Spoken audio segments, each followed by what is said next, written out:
All right, boys and girls, it's time to check out Destination Adventure, which, by the way, I think this might have been my favorite panel for the day, besides the water. Between this one and that one for sure. And by the way, make sure you guys subscribe to my second reaction channel, or my first reaction channel, but it's my second channel, and that's Silvergeo 2 times, so make sure you guys go subscribe, because after that, I'm not posting no more reacts on here, because I don't want to spam my channel with reacts.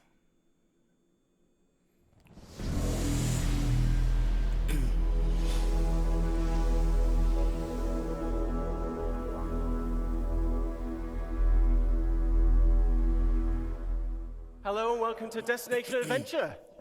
Why are the My name captions is John keep getting Griffiths. thrown? I'm the lead environment artist for EU Sandbox 2, and I'm the product owner for the distribution centers. Before we delve into, I'll put my slide on for a start. Before we delve into it, everything that you're going to see is currently in grey box, so just keep that in mind. So, these distribution centers, what are they? Well, first off, they're the biggest location we have on the ground outside of landing zones. Bruh. The reason why they're so big is intentional. We wanted them to accommodate. Those little streets got me so hyped when I was sitting there watching. I'm like, dude, we finally got streets for our ground vehicles. I don't think people got hyped enough, even though they're like little streets, but it's a start. I'm so excited just to even have that and traverse inside these little, well, I know they're underground bunkers, but they almost look like a little mini, city. So that looks freaking dope, dude. Accommodate as much world and mission-based gameplay as possible. Each location supports multiple landing pads and hangars, making them accessible to as many players as possible at any one time. Yeah, who's going to get blown up sitting out there? A road network to support transit from the planet's surface. Oh, there goes the claps. Yeah. Okay. Into the main building. Road networks, and to baby. any berth ships. So every distribution center will be owned by a faction. Depending on the faction and where the distribution center is located on the planet will determine its specialism. Now, each specialism will lend itself to different missions and gameplay opportunities. So let's talk about some factions for a moment. So, an example of a major faction would be the UEE.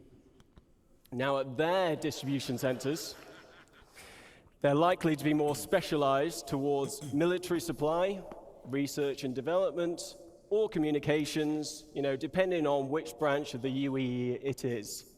They will have a much stronger military presence in the area. Oh, won't be no fooling around here. May be more hostile with combat-orientated, team-based raid opportunities. Yes.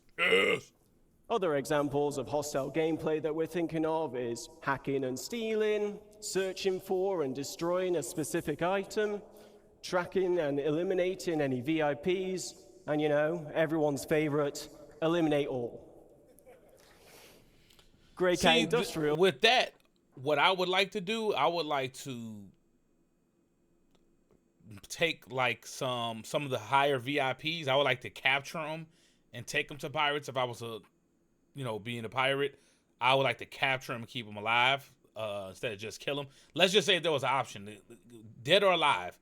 Give me that option if I could bring them in alive, which would be extremely hard because these are UEE people. So make it like so hard where people just like, no, it's not even worth it. Or, just give us the option. I just want to see the option if we can just kill them or take them in. Would be an example of a minor faction. So their distribution centers will be more specialized towards gathering resources, manufacturing, assembly, shipping. There would be a security presence here, but it won't be that as strong as a major faction. Our missions here would be more suited to friendly gameplay loops, though we won't be ruling out hostile missions like corporate espionage. Oh. Some other friendly gameplay types. Cargo hauling, like I said, resource gathering and mining, maintenance of the location. But that's enough of me talking about it. How about That's we so show you beautiful. where we're up to with these distribution centers? Yes. Show us. Great box, great cat. Hey, that music is on point. That's Pedro, the goat. That sounds beautiful, dude.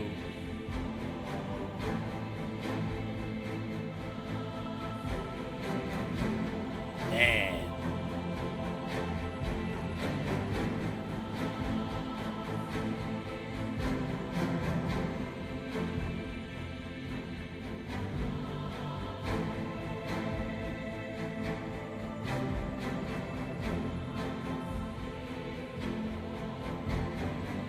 The little roads are so cool, dude.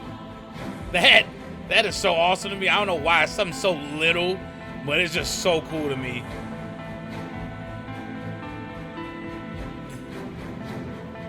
See, what's gonna stop players from trolling other players in here? Is it gonna be an armistice zone, or like what? Or all hell break loose and the turrets start shooting and security come out. See, that's what I'd rather have. Forget the little invisible armistice zone crap. Ah, yes, there goes the little forklift coming in there like.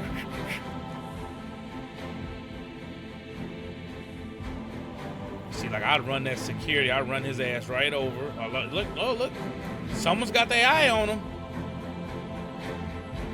See that? Yeah. So yeah, he was sitting there getting ready to snipe him. So we might be able to be PvP each other and shooting each other down. Oh my God, so dude, I just can't get over how good this game looks even to this day, dude. So to talk you through the corporate spaces at these locations, please welcome Rainer Rick to the stage.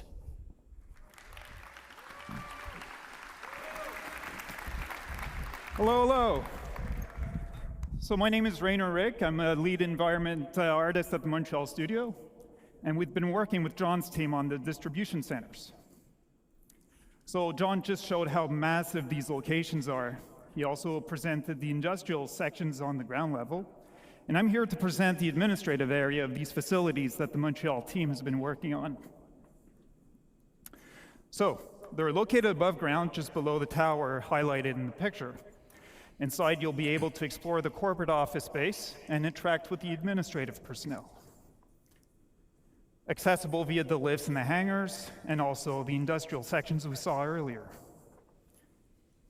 In addition, we've added also landing pads in front of the lobby, specifically designed for smaller ships and ideal for short stays like pickup or delivery missions.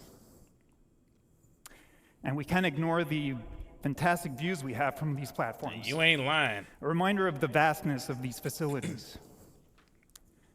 Now, let's step inside the lobby.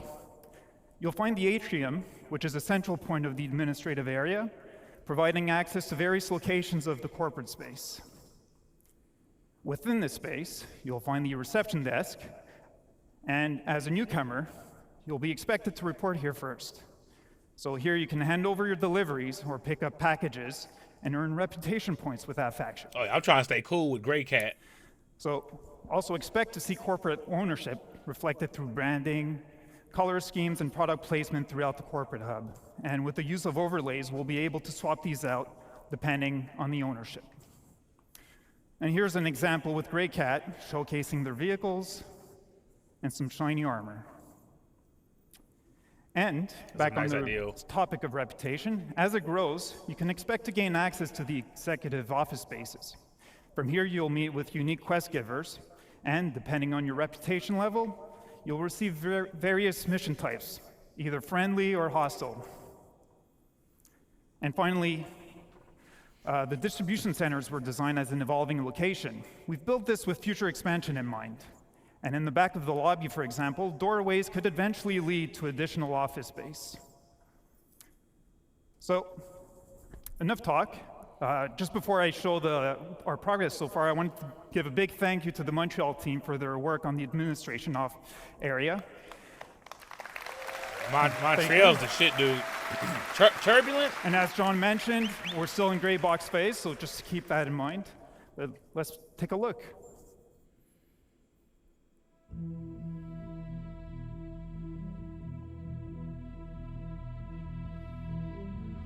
Yeah, I don't see any turrets on these bases. I really wish they'd have some turrets, or maybe it's just gonna be Armistice Zone. I'm not sure. But I just want some big wreck turrets. Just as soon as you act up, two or three hits maximum, and you're out of there. Just some OP turrets.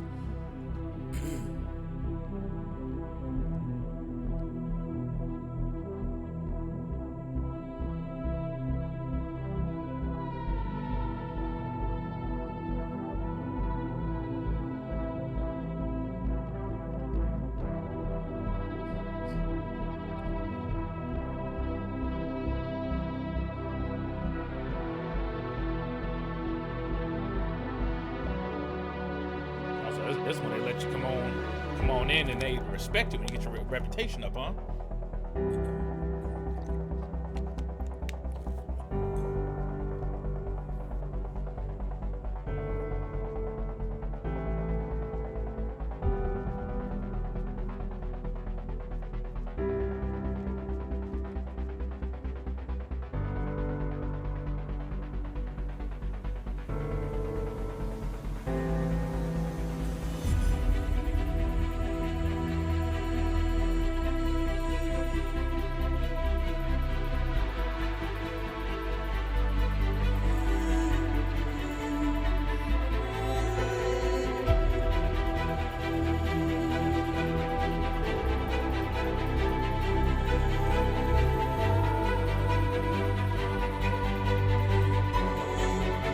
Whoa!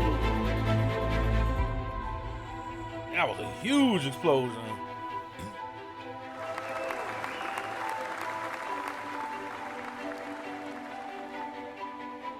Like a damn Empire officer. Thank you very much. And now let me welcome back John on stage. He's going to continue the presentation. Thanks a lot, guys. Yes, bro. Give us the raids. Team did a great job with that video. Okay, so something we've been working on that's unique to this location is raids. Click on. So raids are team-based missions with a focus on high-risk, high-reward operations. Oh, man, bro. As Carl mentioned previously, you'll be able to choose. Let me tell you guys, if they could even get it to like where Destiny levels are and make it even better, I'd be happy with that. Like, and matter of fact, some of the people who got laid off at Bungie, I would love for y'all to come to CIG if y'all need a job, because CIG is hiring. So if you got laid off, please bring your talents over here. We could use y'all for these raids, because this is gonna be, dude, I hope it's more fun than the underground bunkers, because I know underground bunkers might be fun if the AI was actually, or the NPCs were actually, you know, acting right. But this, dude, this has a whole nother layer, because you're using your ship. You ain't going all the way underground. These guys are on top going through here and stuff. So that's going to be a whole different element than just going underground on the elevator. How you gain entry to these locations. Coming prepared and geared up will make the difference between success and failure. Ultimately, you'll need to work together in order to succeed. So these raids will have you breaching the interior of the main structure, highlighted here. Now, each interior will comprise of rooms that reflect the location's specialism. For example, a shipping-focused distribution center will have rooms dedicated to the storage of cargo. Looking to the future, we're planning on having distribution centers with subterranean levels that will be accessed from this interior space. These will expand upon and increase the difficulty of these raids. Now let's take a look at one of these raid missions in action, but please note that this is early gameplay prototype of a raid.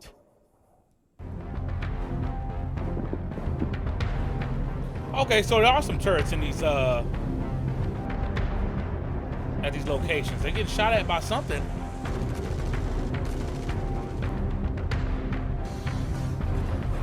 Oh man, we're gonna be coming in hot, baby.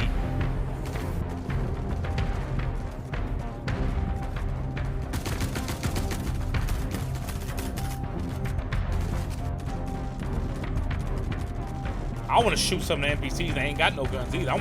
I'm shooting hostages. I'm shooting everybody. You ain't got a gun, you getting shot. I don't care. Stay out my way.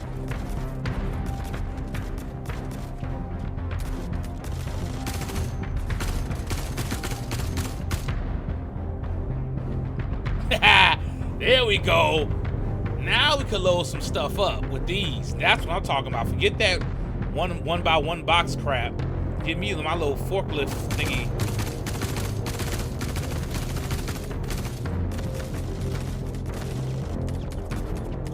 Dude, whoever's pushing that box really gotta trust their teammates, because you're wide open pushing that thing.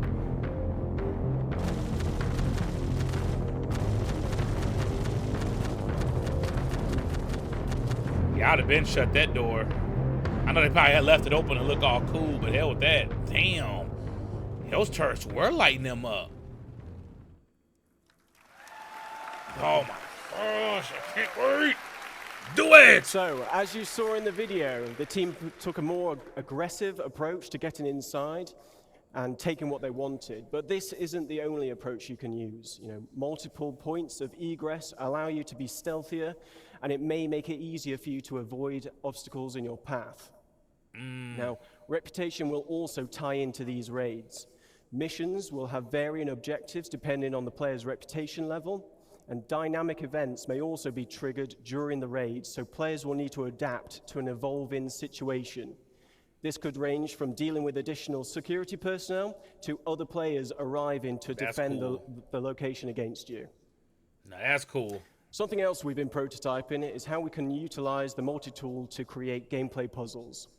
Physically interacting with the environment around you changes the puzzles for everybody.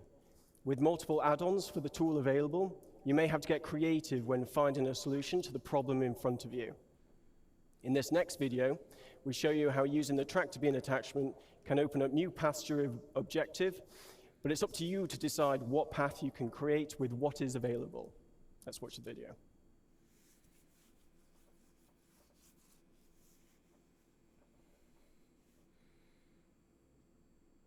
See, my thing is with some of these buildings, once you figure it out once, you just do the same thing every time, or is it going to switch up every time the puzzle?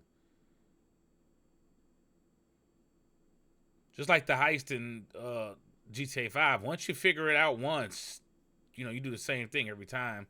But if it switches up, you got to use your brain every time, or it's a different combination, I think that'd be cool. Oh yeah, I'm going to bust my ass. I can feel it.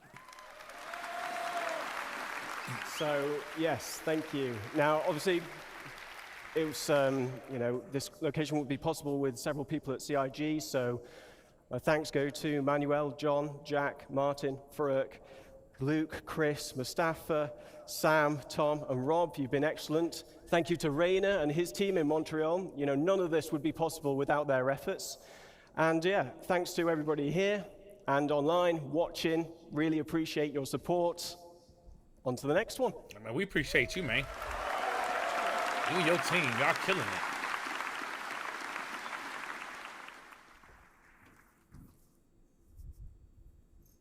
Hello.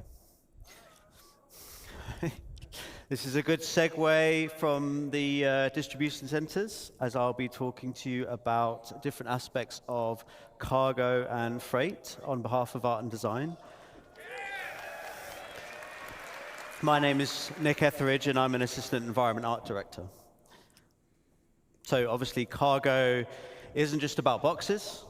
It's a big part of the game. Almost every aspect of the game has some kind of involvement with cargo. And I'm going to briefly go through some of them now. So let's start with missions. How will hauling contracts work in-game? Interstellar Transport We'll be introducing Guild. the Interstellar Transport Guild. I want that patch. As well as formalizing Wow. I don't remember some of the main hauling and cargo companies that you'll be working with. As you do more hauling contracts, you will build up your reputation and relationship with the guild. Oh, I like those. That's cool. This will lead you to gaining more lucrative contracts for specialized cargo and destinations, such as different forms of hazardous cargo, perishable cargo, riskier routes, and more. So what do I mean by hazardous and perishable? Well, as you know, there's lots of commodities in the game. I gotta give them props on those like little the truck labels they had. Like some of them, you look like it kind of reminds you of like if you look at some trucks today. I don't know if you guys I live by expressways, so I see a lot of trucks. You'll see like a family hauling trucks, or you got the big corporations like Unified. That'd be like a UPS or FedEx. Then you got your little family haulers. So they're definitely, or Freight Taba, Freight Line. Like these, they're really getting down to the detail with this stuff. I appreciate that, having it in space as well. In the game, and different commodities have different properties. As you know, with events like Xenothreat, we have some special cargo types with different attributes, such as time-sensitive cargo or quantum-sensitive cargo. But those were a small selection for the event, and they were the two-handed carryable types anyway. We'll be expanding those types, plus lots more types, to the wider game and to these hauling contracts. Hey man, let me tell y'all something. When you're hauling, well, okay, what I used to do in Arcade, you would have to farm your stuff, get it in a certain amount of time, then you would have to package it, and then you would deliver it. But if you didn't sell it in a certain amount of time, those crates will rot, or you had old, it was old items. So I always had fun with that, and I'm pretty sure CIG will knock it out the park.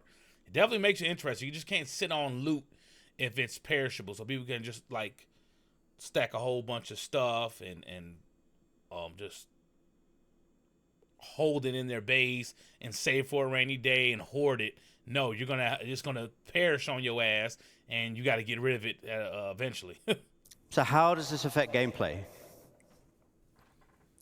It will affect the choices you make when you are handling, storing, and traveling with the cargo. For example, with size and weight, is it carryable? Do you need a tractor beam? What type of tractor beam do you need? Tractor beam. Is it a handheld one or a ship tractor beam? Some containers can only be moved with ship tractor beams, for example. With health, has the container got good integrity? Is it holding fragile goods? Do you need to handle it with care? You can't just throw all containers about. For temperature control, do you need to ensure the container is powered so it can keep the contents cool? Or do you need to get to your destination quickly, otherwise the contents may perish? Hey, that's kind of like the trucks that hold like gas. You ever see the trucks that hold gas? I forgot what they call tanker trucks. Hey man, you get paid more to carry that for a reason. It's more dangerous. So you gotta know what you're doing, and they're shaped different than your typical 18-wheeler. They're like more of a circle, kind of like these are. Can the container be locked or hacked? Can the contents be scanned, more of a tanker right there, or is the container tracked? Will there be pirates or law after you when you're holding this container? Hazard containment. Is it radioactive? You might need the right protection against it, as you may have seen in Jens's presentation earlier. Can it explode? You might not want to put these containers on a more exposed section of your ship.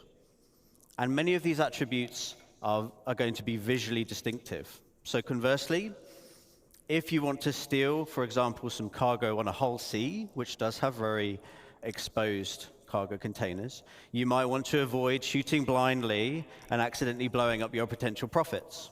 So look out for those types of containers. Back to mission progression.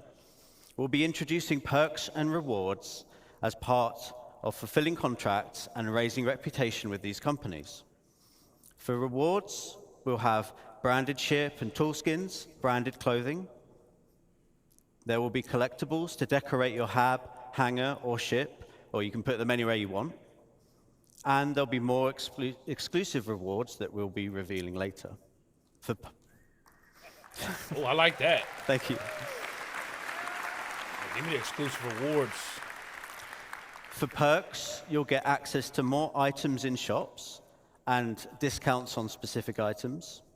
And all of these rewards and perks you need to earn in the game. You cannot just buy them. Oh, wow.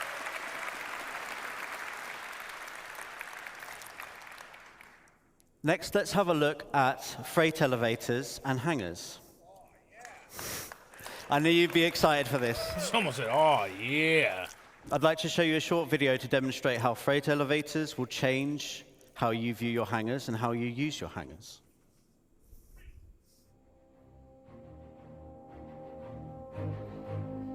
I just bought back on my Star Lifters or Hercules, whatever they're called. I had the 3-pack. I bought them all back.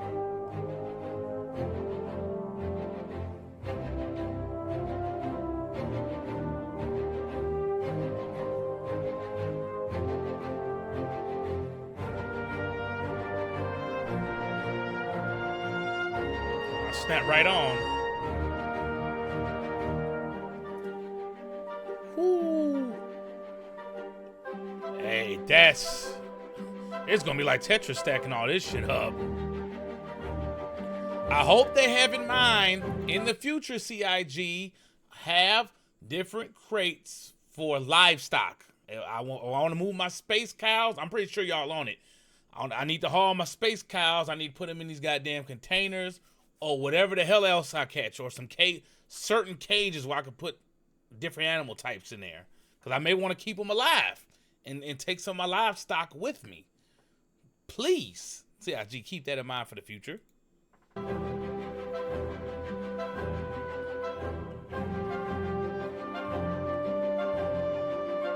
See, I'm weird. This was the fun part for me in ArcAge. Getting my boxes, loading them up in my little tractor I had, and I would deliver it. It would take me like a 30-minute run, drop it off. Oh yeah, cargo trolleys, baby. There we go. See, that's my type of delivering. Yeah, that's fun to me. No.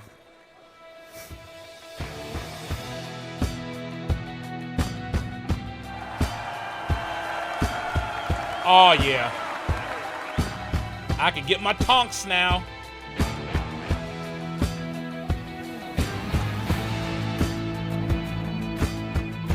Oh, that's gonna be clutch.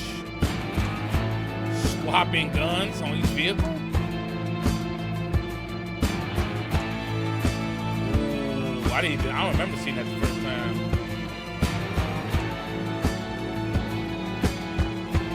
Oh, so your personal shit coming up from the elevator. Whatever you storage. Oh, that's clutch.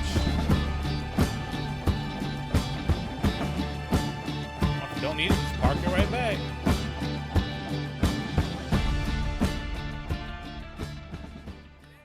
Oh, that's awesome.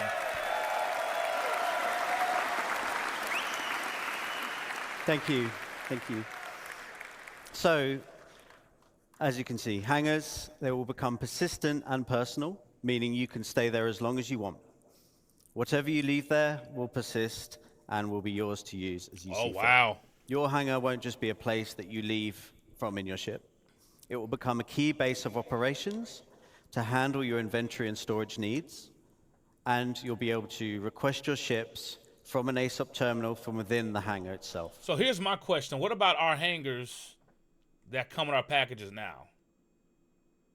That's what I'm trying to figure out. Like our Revel in York and Asteroid hangars. We haven't heard anything about those. I'm pretty sure those have to get redone again, because there's so much stuff going on now. You got to add all these elevators and crap in it. That's gonna be wild.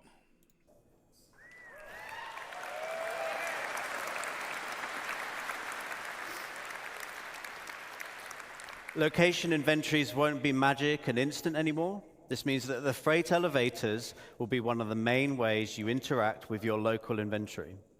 Items stored at the location can be requested via the elevator kiosks and will be brought up in a physicalized state to do with as you want. This would be done through a dedicated interface screen to manage large volumes of items. It won't be using the personal inventory system. The change is obviously a really big quality of life improvement to retrieving ground vehicles. No longer do you have to travel thousands or millions of kilometers to specific places in the verse to get your vehicle. You will get them straight from your hangar.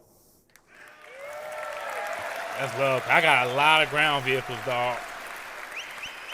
I still need my Aegis ground vehicles, You'll also be able to bring up ship components. So your hangar is now more of a maintenance bay and outfitters where you can do repairs and swap around items and things like that.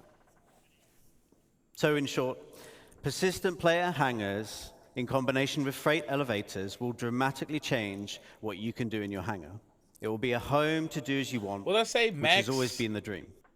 Max 960, so only 960 SCU. That's the max that this elevator could hold, looks like. I wonder if there's going to be different stations that vary. That concludes my presentation. Thank you very much for listening.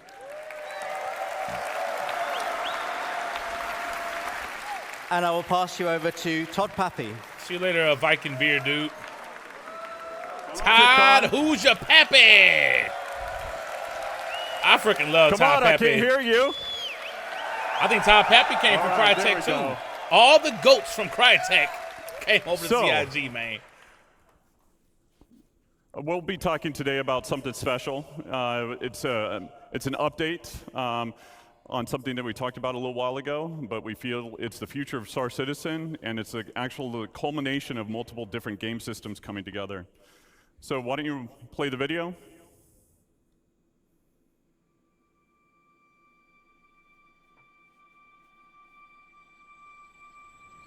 Dude, this is it right here. It's the end game, baby.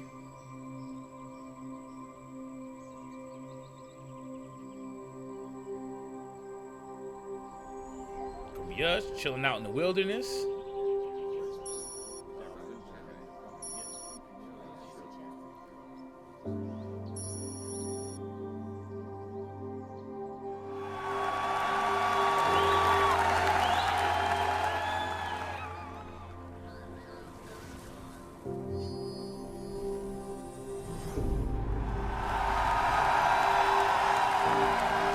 Dude, this is sick. These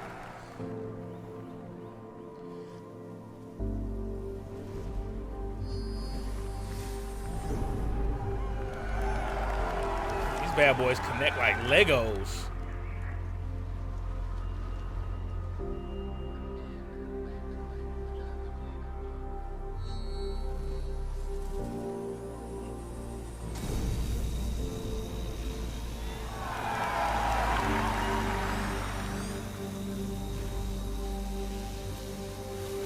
Dude, this is gonna be space rust, dude.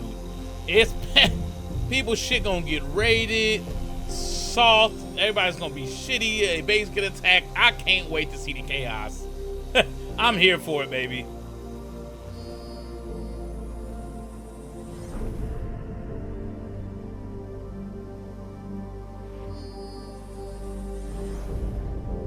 Look at a little dope ass hallway. Got solar power on here.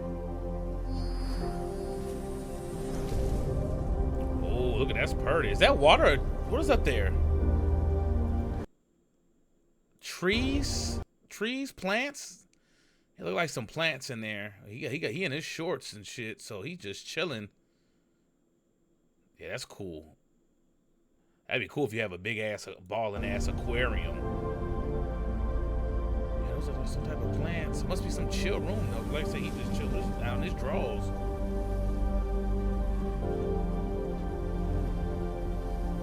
Some space dank. I need a pool. I need a jacuzzi, like a little mini penthouse, clubhouse going on with a bar in it. I need that.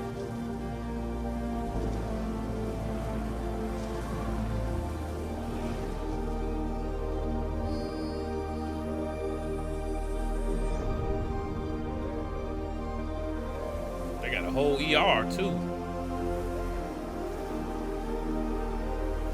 Dude, we're gonna we won't even have to leave planets.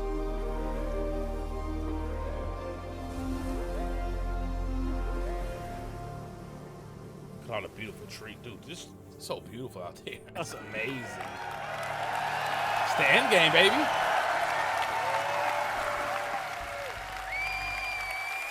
All right, so base building. All right, it breaks down into two really large gameplay sections, planning ahead and prepping And then you've got the on-site where you're actually going to build. So with that, you need to figure out what your goal is. Is it to have a... Whatever that is, I want it. And it's already hooked up to the, what's that called? I forgot that Anvil truck. But that's my favorite land vehicle, the body style. They knocked it, whatever that, I don't know why I keep forgetting the name. That body style just is a sci-fi ground vehicle. They just knocked it out the park with that. But yeah, whatever that attachment is, it looks like they're going to turn this into like a little mini pickup, which is cool because I love this body style. Just make a whole bunch of variants of that bad boy. Home with a nice view and relax? Is it to have a trading post where you want to create and sell items? Is it to gather resources available and move on to the next area? Or is it to be off-grid and be completely self-sufficient? Man, off-grid. So with that, with your prep and everything like that, we've got blueprints. So the recipes. Everything in the game is fabricated from a blueprint. Players acquire blueprints via reputation rewards, missions, or rare NPCs. With any blueprint, you can actually do research on it and then create different variations. Wow. With materials ranging from the common to ultra rare, you might find them at the local shop or have to travel around the universe to collect them. This might be what separates, like, say you spend, you're Legatus, you spend all that money on ships and stuff. These blueprints, for you to get bases and different type of guns, and you got to have reputation to get certain things, this is going to make people have to play for stuff they want. You can't just buy it with money. And this is going to be amazing to earn these blueprints and recipes, to go find stuff. Star Atlas does something kind of similar where to get other ships, like after the ships that are getting sold off as NFTs, you have to find the blueprints in the universe to make ships. If you want to buy it or you want a certain ship, you have to have blueprints. That's the only way to get them in game. Or if someone sells you their ship. So I love the blueprint idea already. I've seen it in other games, and I'm glad they're implementing it. Unrefined, refined, simple materials, or even complex components will all go into the fabrication. With this, then you've got location, location, location. First area is high security, so you must purchase the land. The base is actually invulnerable because of the planetary shield tech. A security will show up to protect it as well. You pay for the privilege, you're taxed. So at this point, you won't have the best resources available. You won't have. I'm trying to think, what's planetary shielding? So they can't, I guess there's some tech or saying they can't destroy your base or blow it up? Is that basically what they're saying? Access to the best resources available on the planet. If you don't pay your taxes, the shields will go away after. Man, I gotta pay taxes in the video game too. Damn, man, I'm trying to play games to get away from life. God damn it! I'm just playing. Period of time, and the base will become derelict and will collapse. But this is low risk, low reward. Then you've got low security. So again, you must purchase the land. It's owned by an independent corp, gang, or faction. Again, you don't have access to all the best resources on the planet. The base is vulnerable. AI NPCs will show up and protect the base if it's attacked. The protection will escalate over time. Player can also build defenses to help mitigate this as well. And then it's medium reward, medium risk. Then you've got lawless. So this is no protection other than what you build. There's shields, anti-air. Players can disable the shields by getting close to them and destroying them. It's going to be high the big risk, boy playground. High reward. Since there's no taxes, no protection fees, you get a high return on the resources that you collect. Now, there's some cross-shard and server meshing considerations that will kind of adjust this design in the future, but we'll get into that later once we're really building it. So from here, you've got the tools. So this is what we would consider a surveyor. With this, we want to actually cater to everybody's playstyle, whether you're solo or in an org. With this, you've got different buildings that you can produce, from small, medium, to large, to XL, or XL. So with the surveyor tool, you can only build the small buildings. With a vehicle, you can build small and medium-sized buildings. Nice. With the Galaxy, you can build small to large structures. I got one of those. And then obviously with the Pioneer. And I got one of those. Pioneer can do it all. Oh, and it still works as a mobile base. And we'll talk about some of the more expanded features that we're adding to it and later on. Dude, I ain't gonna lie. I think the Pioneer is gonna get bigger. I'm just saying. I think it's gonna. It might, for what they're trying to do, what they're trying to show us. She's gonna be. It's gonna be a big ass ship. And then it's also we're exploring. That's the only thing I got the land claim from too, is from the Pioneer. I didn't buy any damn land claims. And what can be done in space, not just on the planet. So from here, you set off on your journey. So with the land claim, you put your tool down where you want, you launch the drone that is built into the machine, and then from there, this allows the player to access the base building and also land claim mode. With the land claim modes, the player can actually change the size and position of what area they want to claim, and it also shows you the cost and taxes associated with it. If it's in a taxable zone and you don't own the land, this interface will default to it.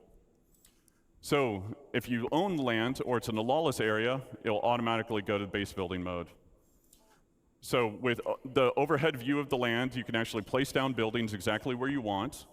You can see the resources beneath the surface, and then you can also place multiple buildings before you actually build. So you can see how it will all come together. You'll see the resources that are needed for it. And then you can also switch back and forth between different modes, which are showing off the resource network and how you link basically power generators to consumers. Oh. And then the player can move or deconstruct existing buildings right now with no charge. I love them little robots they got helping out. Fabrication. So when you basically build these buildings, they don't come with any furnishings. And if you didn't bring any with you, then you want to build a fabricator. So depending on what you want to build, there's different sizes of them that support buildings from decorations, armor, weapons, components, and even ships. Wow. Say build ships? We're going to be able to build our own freaking ships. You need blueprints, resources to craft what you want. Everything fabricated is produced it produces a physicalized entity. Stats and quality will depend on the quality of the materials actually used. Once you've done that and you built your decorations, now you can actually fill the room the way that you want to fill it. Oh my God, So furnishings can be purchased at different locations, or they can actually be fabricated. You can do that via first person or in a dedicated mode in the surveyor's tool. That freaking view is going to be so amazing, you've got different types of buildings. So you've got utility style, which would be garages, freight elevators, landing pads, storefronts. And then you've got extractors. Dude, stores? So people have stores? Oh, I'm going to be robbing. We want to make sure that nothing in regards to resource gathering is fully automated. A level of player engagement is always needed. So as Nick talked about before, there are different types of commodities, radioactive, perishable, et cetera. What you'll be doing is pulling out full containers. Then from there, it'll be repairing, or there's wear and tear associated with it, or even misfires like you saw in Thorsten's talk and Guillermo's talk yesterday. There's also upgrade paths for making them more efficient or resilient. Power generators. So with different types of power generators, there'll be some that are more cost-effective as well as effective in different areas.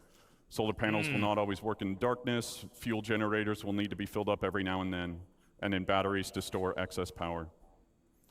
Then you've got producers, so things that will require the players to combine different resources to produce new items. And then you've got defense, so anti-air, anti-personnel, and then shield generators. And then the big one, we start development Q1. Wow. So that's me. Thank you all. Thank you for coming. That's wild. Wonderful to see you. See, this is the thing, y'all. This is the thing. Now, when they say feature complete with Squadron 42, I think a lot of the team is getting kicked over to the Star Citizen because Squadron 42 is done. So they're going to have a couple teams cleaning it up and polishing it. But the people who are making features and all that stuff, now they can get tossed over to Star Citizen. And now we can see how they're really rock and roll once you have a almost full team going full on. So I'm very excited to see how quick they get this done and how quick development goes. Now we can really test them and see how quick they are or how slow they are with all hands on deck. So I am excited. I cannot wait. I don't even know what I'm finna do. He didn't mention anything about no